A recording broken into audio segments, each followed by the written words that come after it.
చుట్టుపక్కల ప్రదేశంలో ఉన్నటువంటి పురాతన ఆలయం గురించి మనందరికీ తెలియదు. శ్రీ మచిలేశ్వర స్వామి మరియు వీరభద్ర స్వామి ఇద్దరు కలిసి ఉన్నటువంటి ఆలయం.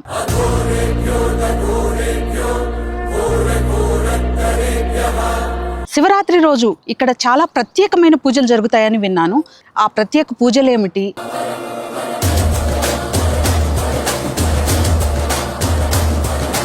ఇక్కడ వీరభద్ర స్వామి ఎందుకు కొలువై ఉన్నారు,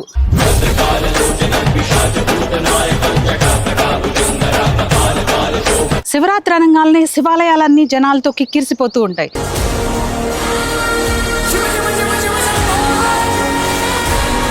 ఈ కొండ పైన మీరు చూసినటువంటి కొండ కూడా అదొక మత్స్యాకారంలో ఉంటుంది. శివుడు చుట్టూ 39 శివలింగాలు ఉంటాయి. మధ్యలో ప్రధాన శివలింగంతో సహా 40 శివలింగాలు ఉంటాయి.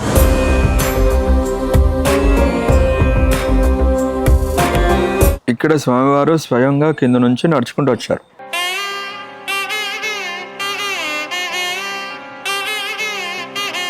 ఏంటి ఈరోజు ట్యాగ్ తెలుగు డివైన్లో ఇలా బిల్డింగ్స్ అన్ని చూపిస్తున్నాం అనుకుంటున్నారా? కాదండి, ఈరోజు మన చుట్టుపక్కల ప్రదేశంలో ఉన్నటువంటి ఒక పురాతన ఆలయం గురించి మనందరికీ తెలియదు. అది ఎక్కడో కాదు, మన మంచిరేవుల గ్రామం ఉస్మాన్ సాగర్ రోడ్లో ఉన్నటువంటి శ్రీ మచిలేశ్వర స్వామి మరియు వీరభద్ర స్వామి ఇద్దరు కలిసి ఉన్నటువంటి ఆలయం. ఇది చాలా పురాతనమైనది.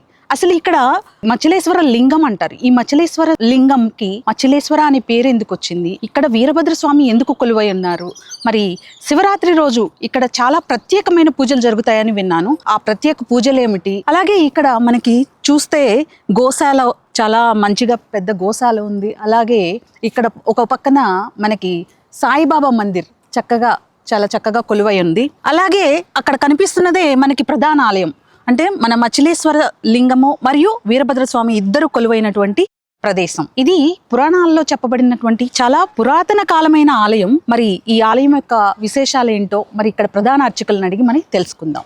ఈ ఆలయం ఎంతో దూరంలో లేదు, మనకి చాలా దగ్గర, అంటే నార్సింగి నుంచి దాదాపు ఒక 5 నిమిషాలు మన గండిపేట రోడ్లోనే ఉంది. సో ఇక్కడ మంచిగా గోశాల చూసారా, చాలా చక్కగా గోవులన్నీ కూడా ఉన్నాయి. ఇక్కడ మనకి నాగేంద్ర స్వామి కూడా కొలువై ఉన్నాడు. చూడండి ఎంత చక్కగా, ఎంత అందంగా పెద్ద నాగేంద్ర స్వామి ఉన్నారు. ఇదే ఈ టెంపుల్ కి మెట్ల దారి. కాలినడకన వచ్చే వాళ్ళు ఈ దారి ద్వారా రావచ్చు. వెహికల్స్ లో రావాలనుకునే వాళ్ళైతే వాళ్ళకి కొండపై నుంచి ఒక దారి ఉంది. సో డైరెక్ట్ గా వెహికల్స్ తో కొండపైకి వచ్చేయచ్చు. మరి ఇక్కడ మచిలేశ్వర లింగం అంటున్నారు. అసలు ఈ మచిలేశ్వర లింగం అంటే ఏంటి, అసలు ఎందుకు వచ్చింది, అసలు శివయ్య అంటేనే అదొక అనుభూతి. అందులో శివరాత్రి అంటే ఎక్కడ చూసినా మనకి శివనామాలే వినిపిస్తూ ఉంటాయి. మరి ఈ శివరాత్రి ఇక్కడ ఎంత వైభవంగా జరుగుతుందో ప్రేక్షకులందరికీ కూడా ఇక్కడ ఒక ఆలయం ఉంది, ఇది చాలా పురాతనమైనది అని తెలియజేయాలనుకుంటున్నాను.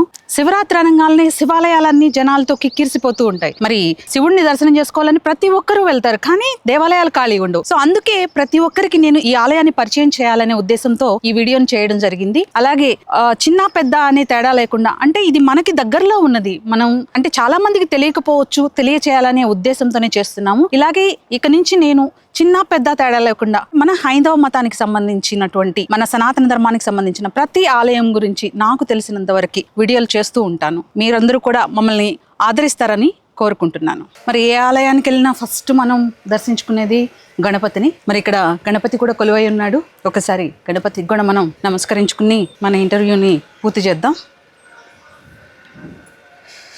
ఓం నమో గణేశాయ నమః. చూసారు కదా, ఈ కనిపిస్తున్న ప్రదేశం అంతా కూడా నార్సింగి, గండిపేట సర్వీస్ రోడ్లు అండ్ బిల్డింగ్స్ అన్నీ కనిపిస్తున్నాయి కదా.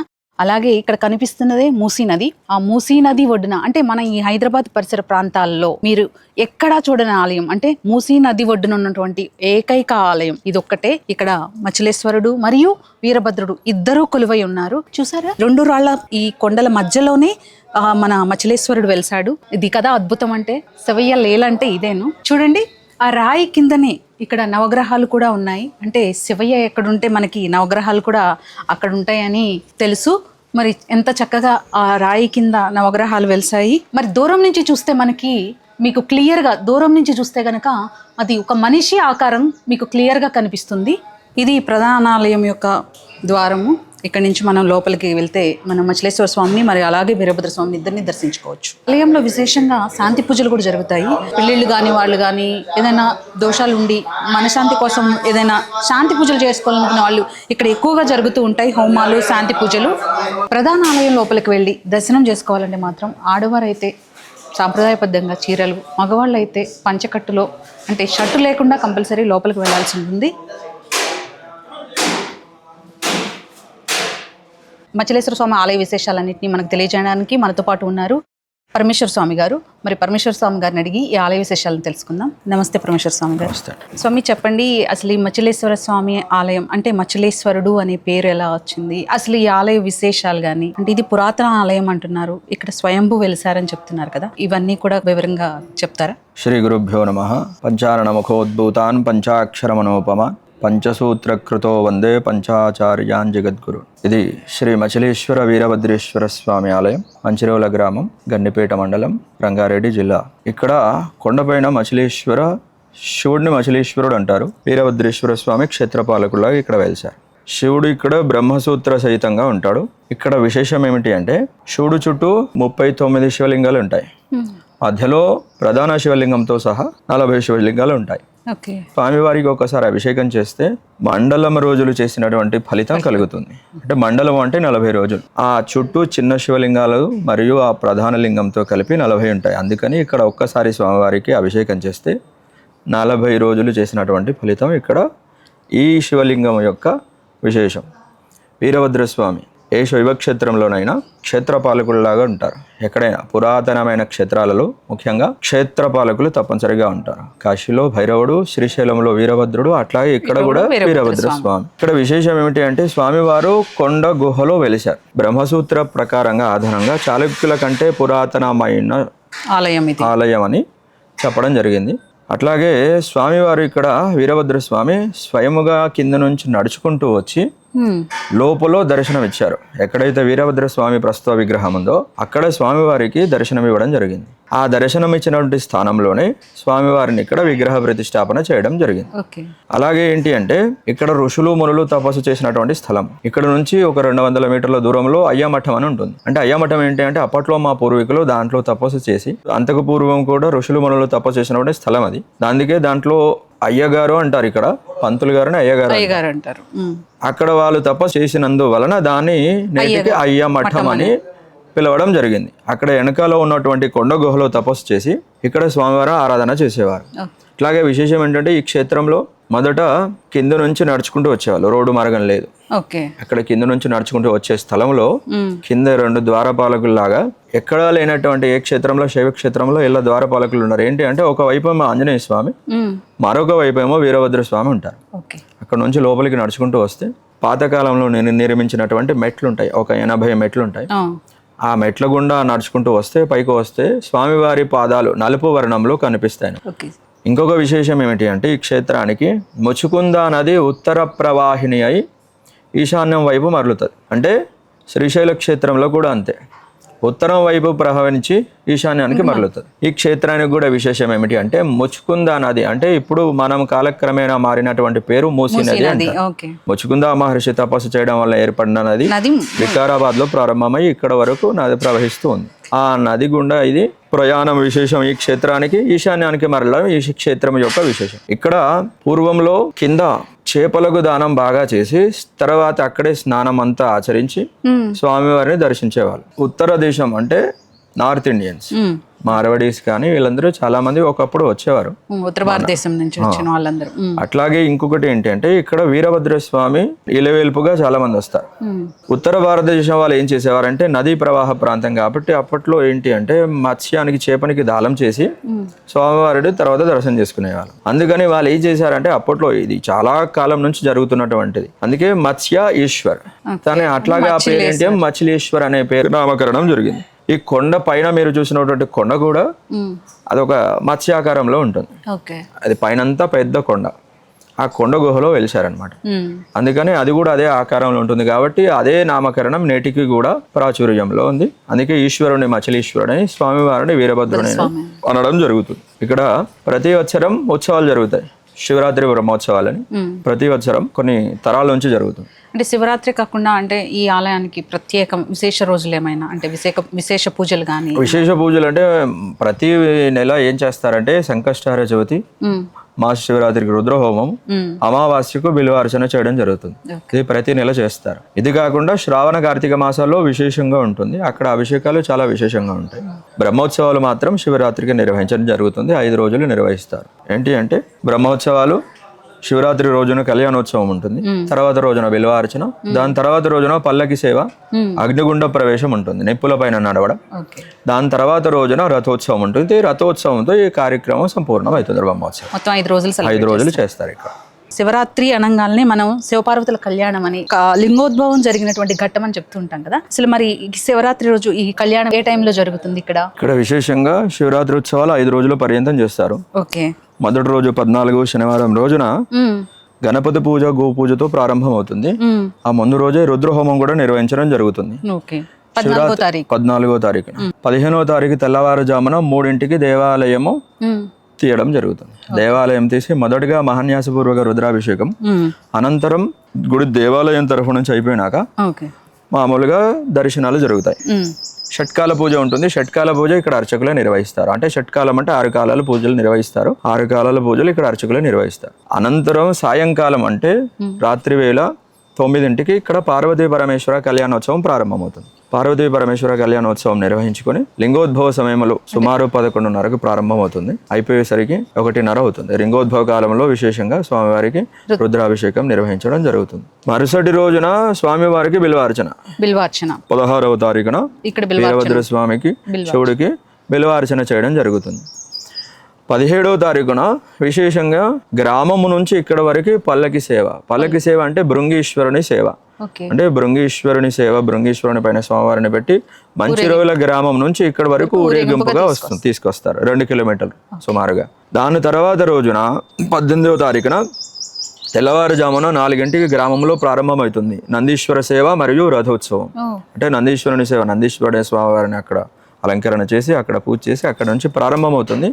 ఆ రథోత్సవం కూడా సుమారు 2 కిలోమీటర్ల పర్యంతం ఉంటుంది. అక్కడి నుంచి ఇక్కడ వరకు దేవాలయం వరకు వస్తుంది, మంచిరోల గ్రామం నుంచి ఇక్కడ వరకు. అనంతరం ఇక్కడే స్వామివారి సన్నిధిలో జయాది శాంతి హోమము, పూర్ణాహుతి నిర్వహిస్తారు. ధ్వజ అవరోహణతో ఈ మహోత్సవాలు పూర్తవుతాయి. స్వామి, మరి 17వ తారీఖు అగ్నిగుండం అన్నారు కదా, దాని గురించి చెప్తారా? అగ్నిగుండం విశేషం ఏమిటి అంటే శివపురాణ అంతర్గతంగా సతీదేవి అంటే దక్ష ప్రజాపతి కూతురిగా అక్కడ అమ్మవారు జన్మించి అనంతరం యాగం నిర్వహిస్తారు దక్ష ప్రజాపతి.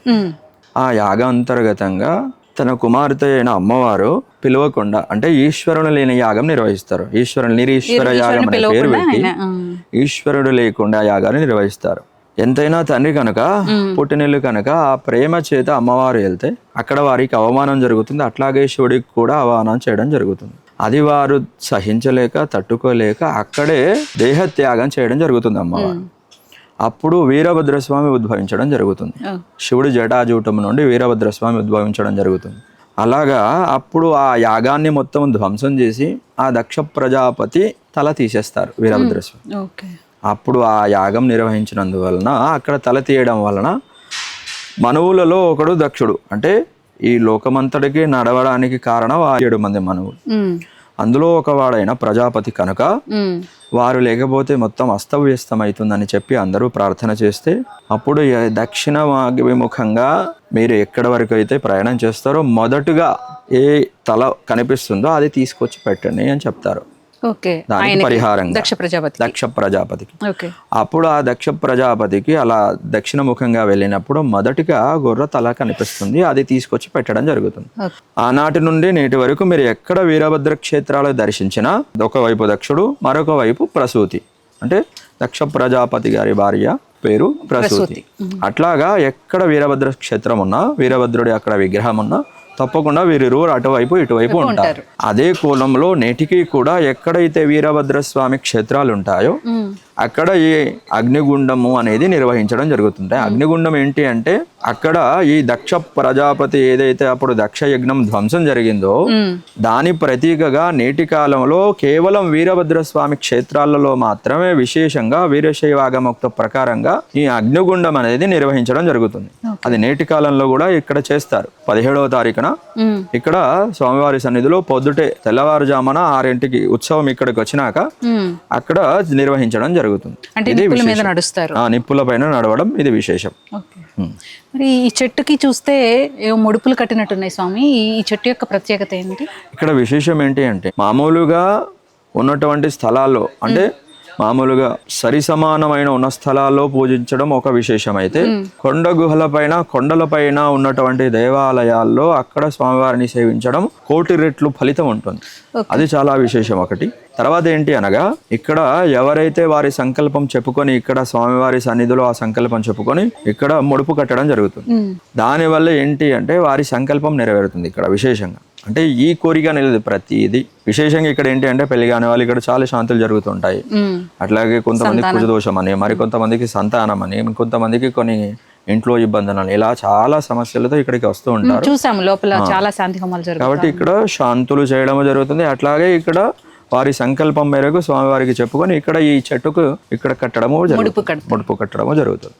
చాలా పురాతనమైంది అంటున్నారు కదా, మీరు ప్రధాన అర్చకులుగా అంటే మీరు మీ తరం వారు ఎన్ని తరాలుగా ఉంటున్నారు ఇక్కడ? ఇక్కడ ముఖ్యంగా ఏంటంటే ఇక్కడ మేము 7 తరాలుగా మాకు తెలిసి మాత్రం 7 తరాలుగా ఇక్కడ మేము నిర్వహించడం జరుగుతుంది. మా తాతగారు నుంచి ఇక్కడ చేయడం జరుగుతుంది. అప్పట్లో ఇది 50 సంవత్సరాల క్రితం చాలా పెద్ద అడవి. ఇక్కడ మృగాలు వన్యప్రాణులు ఇక్కడ సంచరించేటివి.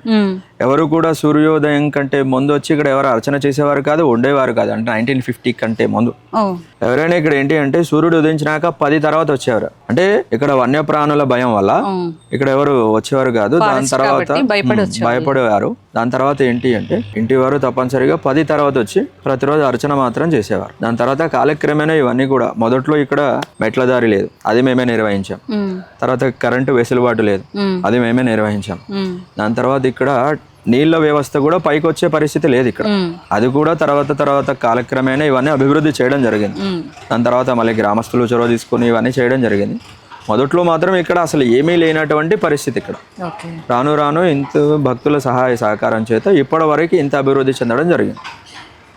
ఇంక ఈ ఆలయం గురించి అంటే ఇక్కడ చూస్తే ఇక్కడ ఏదో కళ్యాణ మండపం అలాగే గోశాల ఇవన్నీ కనిపిస్తున్నాయి కదా స్వామి, వాటి గురించి కూడా మాకు కొంచెం ఇక్కడ విశేషం ఏమిటి అంటే కళ్యాణ మండపం ఇది ప్రతి వత్సరం శివరాత్రికి ఇదే కళ్యాణ మండపంలో స్వామివారి కళ్యాణోత్సవం నిర్వహించడం జరుగుతుంది. మొదట్లో ఇది కూడా చాలా పాతది. ఆ మధ్యలో మండపము 500 సంవత్సరాల కంటే పురాతనమైంది. అది చాలా పాతది. తర్వాత ఏంటి అంటే ఈ మండపం అంతా అవకతవకలుగా ఉంటే ఈ మధ్యకాలంలో దీన్ని 3 సంవత్సరాల క్రితం నిర్వహించడం జరిగింది, మళ్ళీ పునర్నిర్మించడం జరిగింది. అక్కడ గోశాల మేమే ప్రారంభం చేసాం. గోశాల 5 సంవత్సరాల నుంచి గోశాల ప్రారంభం చేయడం జరిగింది. 5 సంవత్సరాల క్రితం 3 గోశాలు అంటే 3 ఆవుల చేత ప్రారంభమై నేడు 25 ఆవులు ఇప్పటికీ ఉన్నాయి. ఇక్కడ గోశాల ఏంటి అనగా 3 ఆవులతో నేటి వరకు 25 ఆవులు ఇక్కడ ఉన్నాయి.